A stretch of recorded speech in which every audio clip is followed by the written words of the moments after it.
Bom dia! Hoje nós vamos estar falando sobre a África, da unidade 4, Sociedades Africanas. Então, gente, é muito importante estudar os reinos africanos para saber das nossas origens, da nossa cultura, da própria história da humanidade. Surgiu ali, na África. Só que há um grande problema. Por quê? Quase não sabemos nada sobre a história da África, porque não foram deixados muitos vestígios escritos, porque eles usavam muito a oralidade, a parte oral. E a África, ela tem grande importância para as civilizações, inclusive para o Brasil, especialmente também das nossas origens. Vocês sabiam que o Brasil é o segundo país que tem mais negro no mundo? Isso aí, só perde para a Nigéria. Só no Brasil podemos encontrar mais de 100 milhões. Por isso é muito importante estudar os reinos africanos. África, raízes de uma grande história. Em diversos momentos da nossa história, da história do ser humano, as sociedades africanas teve importância diretamente envolvida na transformação das vidas. Desde o surgimento da humanidade, com as migrações, o povoamento, as relações com o ambiente, até a criação de instrumentos e a constituição das primeiras sociedades humanas. Então, os povos africanos foram protagonistas das grandes transformações da história. E a África é um extenso continente que abriga muitos povos, nações e culturas diferentes. No entanto, essa diversidade representa elementos comuns, cuja origem remonta nos primórdios dos seus diferentes povos. Aqui, civilizações da África Antiga. A África é considerada o berço da humanidade. De lá que teve origem os nossos ancestrais.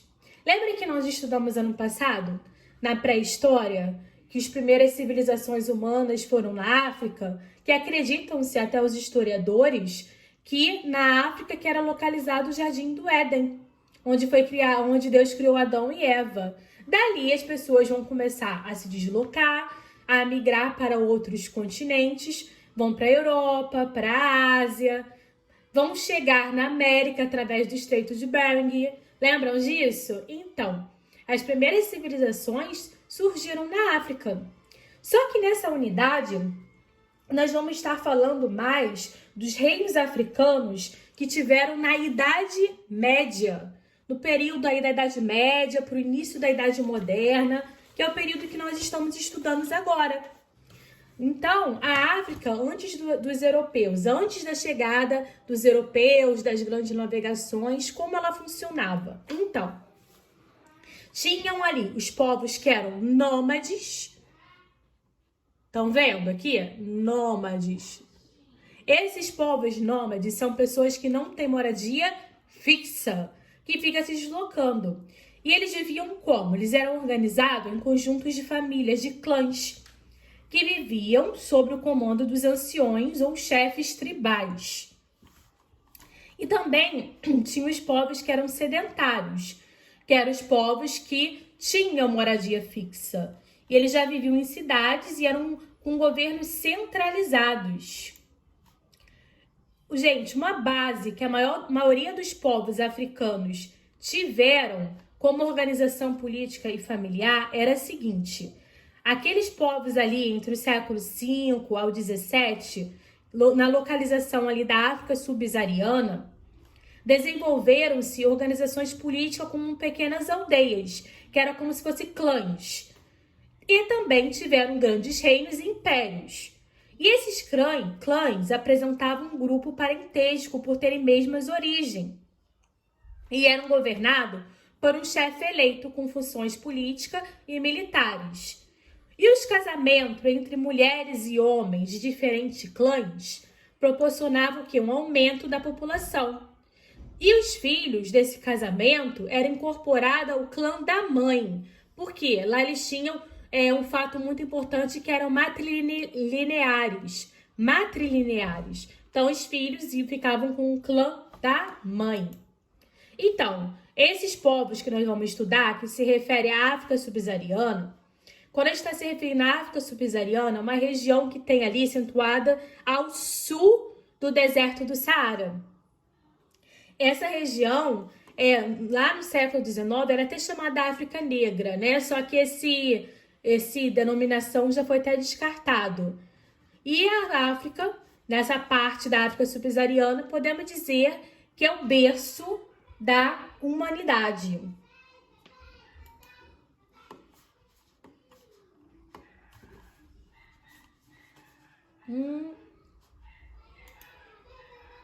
Aqui. A cultura da sociedade africana, em geral, se baseava na linguagem oral. Por meio dela, os conhecimentos e as tradições dos antepassados são transmitidos de geração para geração e preservados, como ritos, símbolos que completam a oralidade. Mas sem ela, tornam-se ininteligíveis e ineficazes. O que quer dizer, gente? Quer dizer que a África, ela valorizava a parte oral. Foi o que eu disse no início. Por isso que é até difícil a gente estar estudando essas civilizações que habitaram na África no período medieval e depois na Idade Moderna. Então, só que isso, mesmo sendo nessa parte oral, podemos aprender muito com a África. Então, e encontramos grande parte da África onde? No nosso próprio país. Na nossa cultura, na nossa culinária, nas palavras, nos ritmos, nas músicas, nas danças, rituais religiosos. Como quando eles vieram para cá, né? Também a religião. Então, toda essa parte africana, podemos estar encontrando também, estudando melhor, até mesmo com as nossas, aqui no Brasil, com as nossas origens, né, antecedências. Em todo o continente e em diversas épocas, os povos africanos desenvolveram um sistema de escrita e altos conhecimentos, como na astronomia, matemática, agricultura, navegação, metalurgia, arquitetura e engenharia. Eles possuíam a escrita em forma de símbolos, entendeu? Mesmo que não praticasse tanto. E não podemos dizer, lembra que a gente estudou técnicas de mumificação, tem na Idade Antiga mesmo, lá no Egito, que é também localizado na África? Então, desde a Idade Antiga, os habitantes, os povos que viveram na África, eles tiveram sim avanços, praticaram vários conhecimentos que é muito útil para nós hoje. Na medicina eles praticavam cirurgia, como cesariana, remoção de catarata, tumores cerebrais, até mesmo autópsias. Eles conheciam e aplicavam vacinas como varíolas e outras doenças. Então a gente pensa assim, povos que viveram na antiguidade, na Idade Média, eram povos que estavam atrasados perante o desenvolvimento da sociedade hoje. Não podemos dizer exatamente isso, porque olha só aqui, olha quantas coisas avançadas que podemos dizer, né, que eles já utilizavam naquela época. Gente, como era a organização deles, a organização política desses povos? Eles viviam em grupos nativos africanos, que também era muito diversificado, com pequenas aldeias, grandes reinos. E a maior parte da população africana, elas viviam em aldeias, que eram formadas por diversas famílias. E cada aldeia dessa tinha o seu chefe, em geral, que era o homem mais velho, né? E só que ele tinha que obedecer, né? Cada família tinha esse chefe mais velho e ele tinha que obedecer quem? Ao líder da aldeia. Já nos reinos maiores, né? Existiam também o rei. E o rei também, ele mandava também em diversas aldeias.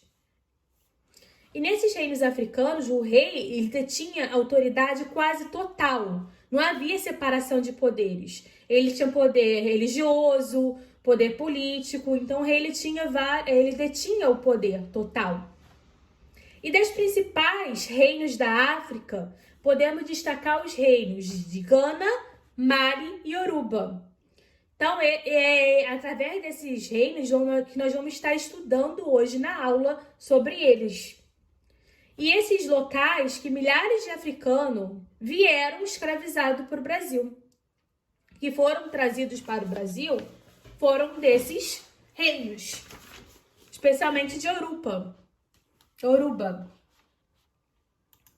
Então, aqui a gente vai estar falando primeiro sobre o Império Gana. O Império Gana, ou Reino de Gana, né, foi do antigo império que dominou a África Ocidental durante a Idade Média. Se localizava entre o deserto do Saara e os rios Níger e Senegal. E hoje, né, atual chamado Gana. Só que não é necessariamente aonde é o país de Gana hoje, tá? Esse Império de Gana, gente, ele era conhecido como Reino do Ouro. Exatamente, muita riqueza. Quando a gente fala assim da África, a gente imagina aquele continente pobre, de nutrição, né? Não tô dizendo que hoje não esteja assim. Mas na Idade Média, naquele período antigo, várias civilizações que existiram na África foram civilizações ricas, gente. E Gana, ela é um exemplo desse. Gana, ela era chamada o quê? De Reino do Ouro. Ó, principal atividade comercial que controlavam as rotas do comércio que atravessava o Saara e chegava ao norte da África. O principal produto era o ouro, que era conhecido pelos europeus como Reino do Ouro, foi o que eu acabei de falar. Claro que eles tinham outros produtos também, como sal, tecido. O ouro em Gana era explorado ao sul dos rios, Senegal e Gâmbia. Os mercadores trocavam ouro por sal, que era extraído das salinas do deserto do Saara. Sim, gente, mas só que depois, quando a gente for ver sobre o Império Mali, que nós já vamos falar, o Reino de Mali, que vai se expandir, que vai tomar conta de Gana, que vai acabar invadindo Gana, além do ouro que ele vai encontrar, que ele vai extrair lá de Gana, também vai se estender pegando a parte do deserto do Saara. Também vão passar a extrair sal. E o sal era usado como uma moeda. Por quê? O sal ele tinha muita importância para a conservação dos alimentos. Lembra que a gente estudou até no Egito Antigo que o sal também era usado na técnica de mumificação? Então, nesse período, o sal ele conservava as coisas. Não existia geladeira, né? Então, o sal era a forma de conservar os alimentos. Ui, tá minha mão passando. Em Gana, os artesãos também, que existiam artesãos, produziam muitas joias, máscaras, objetos de ouro, cobre, estanho e marfim. Sua sociedade era hierarquizada.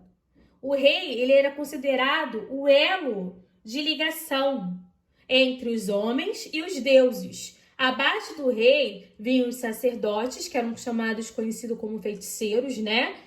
Nobres e funcionários. Então, o Estado, ele não era assim, ele tinha forma de sucessão do trono, que era matrilinear, que era a base da família da mãe também, em algumas aldeias, como a gente falou atrás. O ouro era a principal fonte de riqueza, que gerava grande interesse dos árabes também, que negociavam por trocas comerciais. Os impérios africanos, né? Então, gente, Gana, ela teve seu apogeu entre os anos de 700 e 1200 depois de Cristo. O antigo nome desse império era Ugatu, que é onde é a moderna Nigéria hoje. Era rico em ouro, como a professora disse, né? Praticavam comércio com os árabes, mas aconteceu o declínio. Lembra como foi isso? Lá por volta assim, de 1235, durante a Idade Média, não estava pegando só lá pro pessoal da Europa, não. Lembra que a gente estudou? Dos pontos lá que estava acontecendo? A peste, a fome, toda a miséria. Então, começou a pegar também na África. E nesse período, o que acontece? O rei do reino de Mali vai invadir o reino de Gana. E com isso, ele vai invadir o reino de Gana e vai ganhar. E vai passar a tomar conta do reino de Gana. Então, o rei de Gana vai tomar conta do reino o rei de Mali vai tomar conta do rei de Gana. E eles vão continuar com muito ouro, vão se expandir na mesma região, só que a região ela vai aumentar mais. Além do ouro, eles vão também praticar, como eu disse, o comércio do sal. Eles vão passar a pegar minas de ouro embaixo do deserto do Saara. Eles vão cavar. E embaixo daquilo ali, eles vão encontrar o quê? O sal. Por quê? Porque ali já foi água. E com esse sal, eles vão poder trocar por várias coisas. Então, isso vai ocorrer o declínio do Império Gana, que vai ser tomado pelo Império Mali. Vamos estar falando agora do Império Mali. O Império Mali foi um estado da África, localizado no noroeste, perto do rio Níger, né? E que teve um domínio entre os séculos 13, 14. Ele é muito antigo também. Aqui. Possuía importantes centros urbanos, como Tombouctou, que contava com cerca... Continuando, gente, porque houve uma queda de energia, nós estávamos falando sobre o Império Mali. O Império Mali foi um estado africano, também localizado no noroeste da África, perto do rio Níger, que teve seu domínio durante os séculos 13 e 14. O Mali foi um império que dominou o reino de Gana. Lembra que falamos sobre isso? Então, eles possuíam importantes centros urbanos, como Tombouctou, não sei se pronuncia dessa forma, que contava com 100 mil habitantes. Nessa cidade, né, Tombouctou, nela eles negociavam diversos produtos, desde o sal até o marfim. E havia também a compra e a venda de escravos africanos, escravizados também nessa cidade. Possuía uma economia baseada na produção de tecidos, mineração, ouro e o comércio de sal. Os seus habitantes, eles praticavam agricultura, pecuária de subsistência, artesanato, que também era uma grande atividade de grande importância para a economia e também para a cultura, né? Então, eles possuíam um grande centro de estudos, de conhecimentos. Por isso, a gente encontra até mais vestígios do Reino Mali.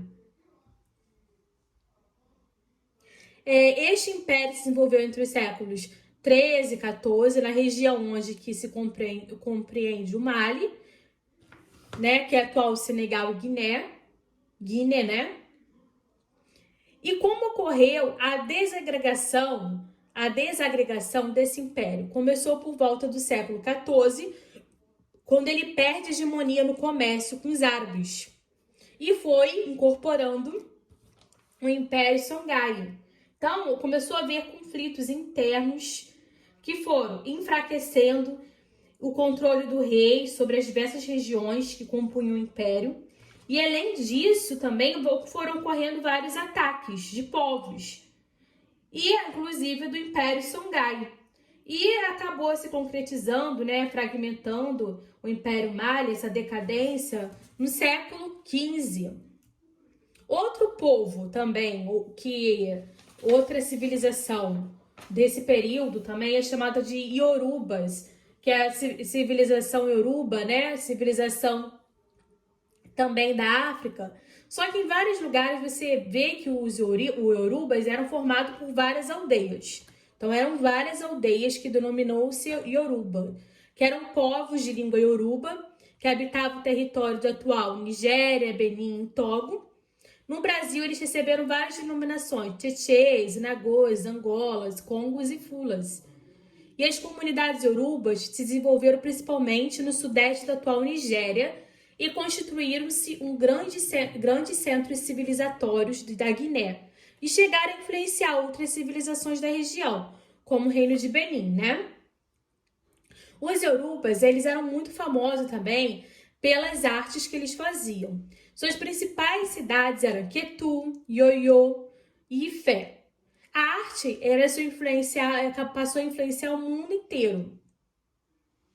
Então, a destruição foi pelos muçulmanos e pela vinda de Iorubas para o Brasil. Então, a gente vai falar daqui a pouco disso. Ó, a arte dos Iorubas. Foram deixados vários vestígios arqueológicos que revelaram como era a arte deles. Eles usavam escultura de terracota, cobre, bronze, latão e algumas representações dessa arte sofisticada, como vocês podem observar na figura. No Brasil mesmo, a gente pode encontrar artes do Iorubas. Então, quem são eles? Eles são grupos etnolinguísticos, né, com características em comum, que habitavam a região noroeste do Níger, então eram grupos. E assim, cada cidade, cada reino falava de um sotaque seu próprio. Então, não existiam, todos falavam mesma língua, o mesmo idioma. Não, eles tinham sotaques diferentes, cada reino dos Iorubas. Parecido até mesmo no Brasil. No Brasil tem o sotaque nordestino, o sotaque mineiro. Então, assim, para vocês tentarem entender um pouco, mas era um pouco diferente disso, mas dá para vocês entenderem. Os Iorubas, eles exerciam também a agricultura, que era exclusivamente pelos homens. As mulheres, elas cuidavam da limpeza, da moagem, do armazenamento, processamento dos produtos agrícolas, e elas cuidavam das crianças e dos animais. E as mulheres também faziam preparo dos alimentos e vendiam os produtos que os homens colhiam nas lavouras. E a sociedade Ioruba era o quê? Patriarcal, muito parecida com a sociedade de Gana também. Então, onde o pai detinha ali o poder, né, da sua casa, da sua aldeia, mas sempre existia um poder, também tinha um maior, né, que era o do rei. No início do século XIX, os Iorubas passaram a sofrer invasão do povo Fulani, que os obrigou a migrar para o sul. E a partir de 1901, a maior parte dessas áreas iorubas foram colonizadas pela Inglaterra. Então, a Inglaterra também passa a colonizar a terra deles. E, gente, o Iorubas, podemos dizer, né, que eu acredito que seja um dos povos que mais tem vestígios hoje. Podemos encontrar mesmo a religião deles, né? Os orixás, as entidades. Então, muito da nossa cultura vem dos Iorubas, vem da civilização africana. Então, é isso, gente. Então, até a próxima aula. Espero que vocês tenham entendido sobre os mares, Yoruba, o reino de Gana, sobre a importância da civilização africana para a gente, né, para a humanidade, para o ser humano, que foi lá que surgiu tudo, e o desenvolvimento deles. Então é isso. Até a próxima aula e fiquem com Deus.